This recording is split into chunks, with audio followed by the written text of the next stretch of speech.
the martial art training, first of all, I think it's really good for your physical and mental spirit, because knowing that you have to invest hard work in Kung Fu means how much you invest, how much the reward is. And the kind of training that when it's tougher on your body, it builds determinations in your mind. I think that's it's good for anyone, whether it is kids or adults, to develop that kind of strength and attitude. I think secondly too is the martial art training builds courage and inner strength and confidence for sure. It makes you a stronger person and less intimidated, whether physically or mentally. I think that's helped me. In my career, doing what I have been doing. This very important in my life.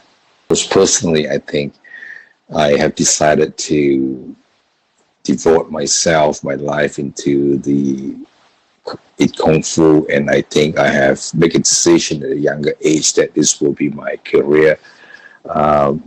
I think it brings me a lot of comfort, happiness. But as far as a career and a sport that I love, I mean, I had so much fun throughout my life. Popularized by movies, television, and literature, Kung Fu is first and foremost a Chinese martial art used for strengthening the body and mind. What is behind this living and evolving art form? Gain a deeper understanding in this video through first-hand experience in multiple aspects of Kung Fu, including basic stances, strikes and kicks, followed by demonstrations in traditional Kung Fu, taiji, and Wushu. Let's learn some Kung Fu. Follow along as I demonstrate some movements. First, we'll review some basic stances. These make the foundation that everything else is built up on. First stance is called the horse stance. Take a big step out and sink down as low as you can with your feet pointing forward. Low stances means your legs will get worked more and become stronger. The next stance is a bow stance. Take a big step forward, push the body down until the knee is over the foot. Keep the back leg straight for good form. These stances are for forms practice to build up body mechanics and body control. In a more application-based setting, we'll use the fighting stance. Turn 45 degrees to the side, take a small step forward with one foot, and bring your hands up. Make sure the back foot is up on the toes, and keep the elbows down to protect your chest and ribs. Now let's talk about hand strikes. The two main ones are punches and palm strikes. To make a good fist, bend your knuckles, then cover the first two fingers with your thumb, then move the arm forward until it's fully extended. The moment of impact is when you want the fist to be traveling its fastest. Ready? 1, 2, 3, 4, 5. Good. Next is the palm strike. Straighten all four fingers, pull the thumb back onto the side, and just like a punch, push the hand forward to the point of impact. Ready? 1, 2, 3, 4, 5. Good. Let's move on to kicks. First is a snap kick. Raise the back knee, snap out quickly, and put it down. We'll try it on both sides. Ready? 1, 2, 3. Switch. 1, 2, 3. All right. A more advanced and powerful kick is the side kick. Step up with the back foot, raise the front knee up, and shoot the foot out towards your target, getting it as fast as possible. Ready? 1, 2, 3. Switch. 1, 2, 3. Okay, now you just need to practice each one thousands of times and you'll have mastered them. With dedication to your practice, your focus and skills will improve greatly. The word Kung Fu comes from the Chinese word Gong Fu, which means great skill from a lot of labor and effort. From your hard work, more complicated techniques are possible. Here's a demonstration of a few complex forms.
Thank you for watching. If you're interested in improving your mind and body through the practice of Kung Fu, check us out at goeskungfu.com. 新年快乐! Happy Lunar New Year!